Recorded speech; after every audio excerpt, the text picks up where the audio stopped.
اکبر اللہ اکبر. کچھ احتیاطیں ہیں جن کو اگر اختیار کیا جائے تو یہ جو بیماری ہے جو لوط علیہ السلام کی قوم میں تھی، یہ بیماری پھیلتی نہیں ہے. اس میں سب سے بڑی ذمہ داری ہے بچوں کے والدین کی، کیونکہ بچے تو بچے ہوتے ہیں. والد کو چاہیے کہ اپنے چھوٹے بچے کو جب بھی کہیں لے کر جائیں تو اپنے ساتھ رکھیں. اگر وہ کہیں کھیلتا بھی ہے تو اس پہ نگرانی رکھیں کہ وہ بڑوں میں نہ کھیلے. اور رات میں یہ نگرانی ضروری ہے کہ بچے کو اپنے کزن کے ساتھ ہرگز ہرگز ہرگز نہ سونے دیا جائے ایک ہی بستر پہ. اس کا یہ مطلب نہیں ہے کہ کزن خراب ہوتے ہیں. اگر 10 میں کوئی ایک بھی خراب نکلا تو اس ایک کے شر سے بچنے کے لیے 9 سے مزید احتیاط کی جاتی ہے. مصیبت ہمارے معاشرے میں یہ ہے کہ جب کسی کو یہ کہا جائے نا بھئی یہ کزن ہے اس کے ساتھ بستر پہ نہ سو، تو لوگ کہتے ہیں تو بہت نیک ہے.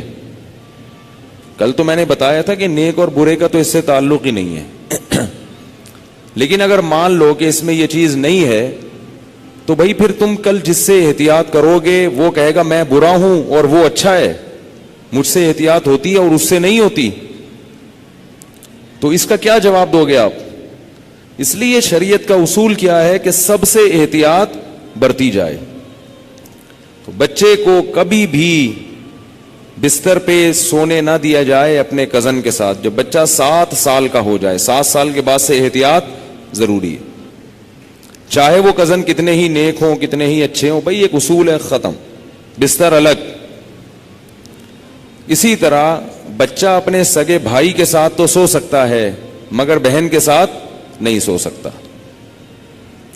7 سال کے بعد بیٹا باپ کے ساتھ تو سوئے، ماں کے ساتھ ایک بستر پہ نہیں سوئے گا.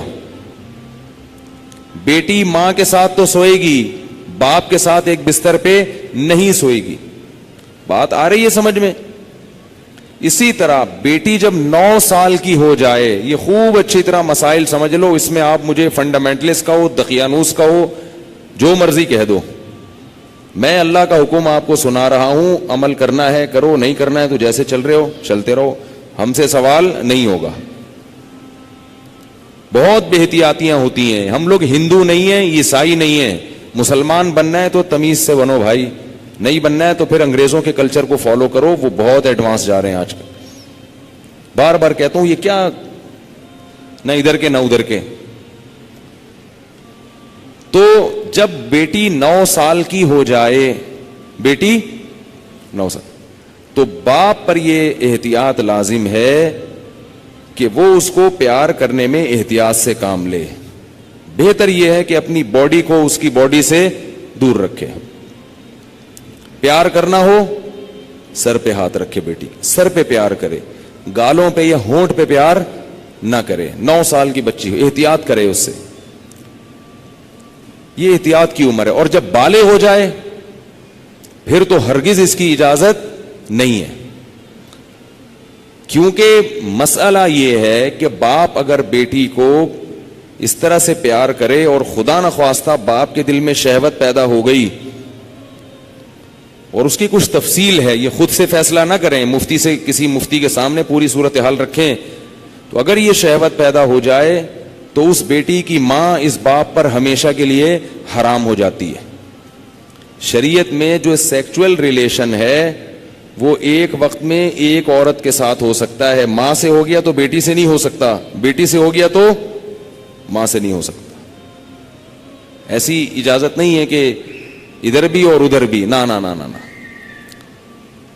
سوتیلی بیٹی جو ہے نا، قرآن نے کیا کہا ہے کہ جب کسی عورت سے نکاح ہوا تمہارا اور نکاح کے بعد اس عورت سے تمہارا سیکچول ریلیشن قائم ہو گیا تو اس عورت کی بیٹی تم پر ہمیشہ کے لیے حرام ہو گئی. اب اس بیٹی سے کبھی بھی قیامت تک کے لیے نکاح نہیں ہو سکتا. اگر وہ ریلیشن قائم نہیں ہوا اور ریلیشن قائم ہونے سے پہلے طلاق ہو گئی تو بیٹی سے شادی ہو سکتی ہے. قرآن کی اس آیت سے فقہا نے، امام ابو حنیفہ نے اور ان کے شاگردوں نے اور بہت سارے تابعین نے استدلال کیا ہے کہ اسلام میں ایک وقت میں جس عورت سے ریلیشن ہوا اس کی ماں سے، اس کی بیٹی سے ریلیشن نہیں ہو سکتا، نہ حلال، اور حرام تو ویسے ہی حرام ہے، حلال ریلیشن بھی نہیں اب ہو سکتا. کسی عورت سے جب ریلیشن ہو گیا تو بیٹی سے اب حلال شادی بھی نہیں ہو سکتی، قرآن نے منع کر دیا. کسی عورت سے اگر خدا نخواستہ زنا ہو گیا، اب اس عورت سے تو شادی ہو سکتی ہے، اس کی ماں سے یا اس کی بیٹی سے شادی نہیں ہو سکتی. خوب سمجھ لیں یہ مسئلہ اچھی طرح سے. اسی طرح یاد رکھو کہ اگر داماد نے خدا نخواستہ بہو کے سسر کے ساس کے ساتھ، داماد اور ساس میں کوئی ریلیشن ہوا سیکچول، کس میں؟ داماد میں اور ساس میں، تو یہ جو ساس کی بیٹی ہے یہ اس پر ہمیشہ کے لیے حرام ہو جائے گی. اسی طرح بہو میں اور سسر میں ہو گیا تو یہ بہو اپنے شوہر پہ ہمیشہ کے لیے حرام ہو جائے گی. بات آ رہی ہے سمجھ میں؟ اگر کہیں ایسا ہوا ہو تو خود سے فتویٰ نہ دے دیں، کسی مفتی کے سامنے باقاعدہ رکھیں. بعض لوگ خود مفتی بنتے ہیں، اس میں کچھ ڈیٹیل ہے مزید، وہ میں ڈیٹیل اگر بتاؤں گا تو بہت لمبی بات ہو جائے گی. تو کسی کے ساتھ ایسا خدا نخواستہ ہوا ہو تو خود سے فیصلہ نہ کرے، کسی مفتی کے سامنے پوری، اس میں کچھ شرطیں ہیں. تو میں ڈیٹیل میں نہیں جا رہا، میں صرف آپ کو مسئلے کی حساسیت بتا رہا ہوں کہ احتیاط، بولو بھائی، ضروری ہے. کن رشتوں سے احتیاط ضروری؟ سگی بیٹی سے احتیاط ضروری، بیٹے کا اپنی ماں سے احتیاط ضروری، ساس سے احتیاط ضروری، داماد سے احتیاط ضروری. یہ وہ رشتے ہیں. سوتیلی بیٹی سے احتیاط ضروری. کسی عورت سے آپ نے شادی کی، اس کی بیٹی آپ کی محرم ہے، لیکن اگر اس سوتیلی بیٹی سے سیکچوئل ریلیشن ہو گیا تو وہ بیٹی تو حرام تھی، اس کی ماں بھی ہمیشہ کے لیے حرام ہو گئی. ایسے واقعات آتے ہیں. کسی خاتون سے نکاح کیا، اس کی بیٹی بھی ہے، اب بیٹی سے سر کی مالش کروا رہے ہیں، بیٹی سے پاؤں دبوا رہے ہیں. یہ کیا بے شرمی ہے بھائی؟ جوان بیٹی سے جو ہے نا وہ پاؤں دبوا رہے ہیں، سر کی مالش کروا رہے ہیں. اور بہت سارے ایسے واقعات آتے ہیں، فون آتے ہیں کہ جی جوان بیٹی تھی، اس سے ایسے میں کر رہا تھا تو مجھے شہوت پیدا ہو گئی، میں کیا کروں؟ کیا کریں بھائی، آپ کی بیوی حرام ہو گئی، اور کیا کرو؟ حضرت یہ کیا، مجھے تو پتہ ہی نہیں تھا. شریعت کے علم، مسئلے کا علم نہ ہونا، اس سے یہ تھوڑی کہ شریعت ہی بدل جائے گی. آپ گئے پاکستان آئے، آپ کو نہیں پتا کہ لال بتی پہ گاڑی روکنی ہے اور ہری پہ چلانی، آپ کو پتہ نہیں تھا. لال بتی پہ آپ سگنل توڑ کے آگے چلے گئے، پولیس والے نے روکا تو آپ کہہ رہے مجھے تو پتہ ہی نہیں تھا کہ لال پہ روکتے ہیں. چھوڑ دے گا آپ کو وہ؟ تو اسی طرح اللہ بھی نہیں چھوڑتے کہ پتہ ہی کوئی نہیں، آپ کو پتہ ہی نہیں تھا آپ کو. تو یہ خوب سمجھ لیں، ان رشتوں میں احتیاط کی بہت سخت ضرورت ہے. اسلام پاکیزہ نظام بنانا چاہتا ہے. بہو گھر میں آئی ہے تو سسر کے لیے وہ بیٹیوں کی طرح ہے. جب بھی اس پہ نگاہ ڈالے، کیسی نگاہ ڈلے گی؟ بیٹی جیسی. اور اس کو ہاتھ نہ لگائے. پیار کرنا ہے بہو کو، سر پہ ہاتھ رکھے. سمجھ رہے ہیں؟ نہیں سمجھ میں آ رہی نا؟ کیا کریں؟ بہو کو پیار کرنا ہے تو کیا کرنا ہے؟ سر پہ ہاتھ رکھنا ہے بس. بیٹیوں کی طرح بس سر پہ ہاتھ رکھا بس. کیسے بے شرمی کے واقعات آ رہے ہیں. خواتین بتاتی ہیں، سسر صاحب آ رہے ہیں، وہ خواتین، کئی خاتون آئی ہیں بہو امریکہ سے، سسر صاحب ایئرپورٹ پہ لینے پہنچے ہوئے اور گلے مل رہے ہیں اس سے. بہو کو تکلیف ہو رہی ہے، اس کو شرم آ رہی ہے کہ ہمارے سسر کیا کر رہے ہیں، اس کو شرم محسوس ہو رہی ہے کہ میرے یہ سسر صاحب کیسے ہیں. لیکن وہ بیچاری بول نہیں سکتی. وہ بولے گی تو سسر کیا کہیں گے کہ مجھے باپ نہیں سمجھتی، مجھے باپ مجھ پہ شک کرتی ہے. کیوں بھائی؟ تو سسر کو مسئلہ سمجھا دیں. میں یہ نہیں کہہ رہا کہ وہ بیچارہ غلط ہوگا، ہو سکتا ہے وہ بیٹیوں ہی کی طرح گلے مل رہا ہو، اور ہر ایک کی سوچ غلط نہیں ہوتی، کسی سے بدگمان ہونے کی اجازت نہیں ہے.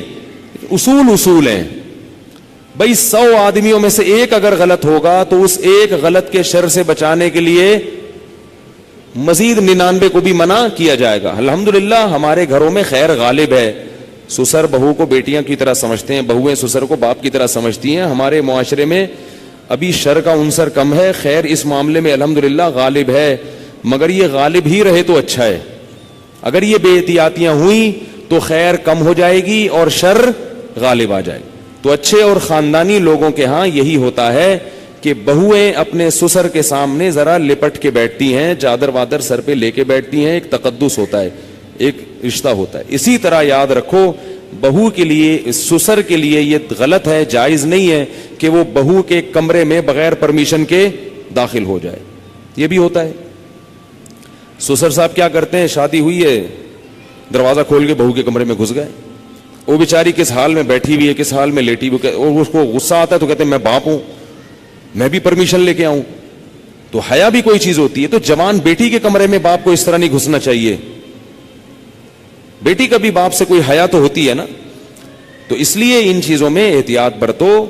ہم کسی پہ الزام نہیں لگا رہے, کسی پہ شک نہیں کر رہے, یہ سارے کیسز ہو رہے ہیں. ایک صاحب کہتے ہیں کہ میرے والد صاحب نے میری بیوی کے لیے چوڑیاں لاتے ہیں تو میری بیوی کا ہاتھ پکڑ کے اس کے ہاتھ میں چوڑیاں ڈال رہے ہیں. وہ صاحب کہہ رہے ہیں مجھے اچھا نہیں لگ رہا کہ میرے ابا میری بیوی کے ساتھ ایسا کیوں کر رہے ہیں. اس کو غیرت آ رہی ہے بیٹے کو کہ یار یہ ابا کیا کر رہے ہیں. کہہ رہے لیکن ابا کو بولو تو ابا کیا کہیں گے, مجھ پہ شک کر رہا ہے, مجھ پہ شک کرتے ہو, میں کوئی برا آدمی ہوں, میں کوئی ایسا ہوں. تو بھائی شک وک کی بات نہیں ہے. ابا کو بتا دو ابا آپ بہت اچھے ہیں, بہت اچھے ہیں, لیکن آپ کو شریعت نے اس کی اجازت نہیں دی ہے کیونکہ اس سے شر پھیل سکتا ہے. سعودی عرب کے مفتی اعظم جو سابق تھے, بڑے پرہیزگار عالم تھے, ان کا یہ فتویٰ تھا کہ اگر ساس جوان ہو اور داماد بھی جوان ہو تو ساس کو چاہیے کہ داماد سے پردہ کرے, بہتر ہے, واجب تو نہیں ہے لیکن بہتر ہے. اسی طرح اگر سسر بالکل جوان ہو اور بہو بھی بالکل جوان ہو تو بہو کو چاہیے کہ وہ سسر سے اس زمانے میں پردہ کرے. تو ہم یہ تو نہیں کہہ رہے کہ پردہ کرے, ہم تو آسانی دے رہے ہیں. پردہ نہیں بھی کرتی تو کم از کم احتیاط لازمی کرے. یہ تو وہ رشتے ہیں جو اللہ نے حرام کر دیے. اور دیور کیا ہے, وہ تو موت ہے بھائی, حدیث میں آتا ہے. ٹھیک ہے اس سے رشتے حرام نہیں ہوتے, دیور سے خدا نخواستہ کوئی سیکسول ریلیشن ہو گیا تو نکاح پہ فرق نہیں پڑتا, مگر رسول اللہ صلی اللہ علیہ وسلم نے دیور سے اتنی احتیاط کا حکم دیا, فرمایا الحمو موت, دیور کیا ہے, موت جیسے. سب کچھ ہوتا ہے گھروں میں اللہ کے بندو, اتنا گھننا بننے کی ضرورت نہیں ہے. احتیاط برتو. جوان بھابھی کیوں دیور کے سامنے آ رہی ہے, کیوں فری ہو رہی ہے؟ ٹھیک ہے آپ کے گھر میں نہیں ہوتا, آپ کے ہاں اچھا ماحول ہے, لیکن یہ ماحول اچھا جب ہی رہے گا جب احتیاط رہے گی, ورنہ آہستہ آہستہ کیا ہوگا, خراب ہو جائے گا ماحول. تو یہ ایک بات تھی جو میں نے بتانی تھی آپ لوگوں کو کہ اس میں احتیاط ضروری ہے. تو اس میں گھروں میں احتیاط کیا کر رہی ہیں, لڑکے کو کزن کے ساتھ, فیمیل کزن کا تو سوال ہی پیدا نہیں ہوتا, میں میل کزن کی بات کر رہا ہوں, میل کزن کے ساتھ ایک بستر پہ سونے مت دو, ٹھیک ہے. اور جب وہ تھوڑا سا بڑا ہوتا ہے تو اس کی کزنیں جب آتی ہیں تو کزنوں سے ہاتھ ملانے, بول لو نا یار کیا ہو رہا ہے بھائی, جملہ مکمل کیا کریں, کزن سے ہاتھ ملانے مت دیں. اگر بچپن سے کنٹرول کیا تو کنٹرول میں آئے گا. براڈ مائنڈڈ بنانے کی کوشش کی تو خدا کی قسم بہت زیادہ براڈ مائنڈڈ بن جائے گا. اس زمانے میں تھوڑا نہیں ہے کوئی بھی, اس زمانے میں کوئی بھی چیز تھوڑی نہیں ہے. جو براڈ مائنڈڈ ہے نا بہت زیادہ براڈ مائنڈڈ ہے. پھر آپ ساری زندگی بولو گے مولوی صاحب کو دم وظیفہ بتا دو. مجھے لوگ کہتے ہیں وظیفہ بتا دیں بچہ ٹھیک ہو جائے. کہتا ہوں وظیفوں سے بچے ٹھیک نہیں ہوتے. وظیفوں سے بچے ٹھیک ہوتے نا تو پھر تو دنیا میں کوئی شر پھیلتا ہی نہیں. بچے ٹھیک ہوتے ہیں تربیت سے. ہر چیز عاملوں پہ ڈالی ہوئی ہے, وظیفے وہ بھی, وظیفے بھی وہ عامل بتائے گا. اس سے اپنے بچے نہیں سنبھل رہے, تمہارے بچے کہاں سے وظیفے. جو عامل تمہیں بتایا نا یہ وظیفہ پڑھ لو تو بچہ ٹھیک ہو جائے گا, اس سے بولو تمہارے ٹھیک ہو گئے, تمہارے ٹھیک ہو گئے کیا. تربیت کرو اللہ کی بندو. یہ جو چیزیں بتا رہا ہوں میں, پھر بھی بگڑتا ہے تو آپ سے سوال نہیں ہوگا. ہم اسباب کے مکلف ہیں, اور پھر ان کے لیے رات کو اٹھ کے دعا مانگو. اولاد کے لیے دعائیں پیغمبروں نے سکھائی ہیں, وہ مانگو ان کے لیے. اللہ اکبر اللہ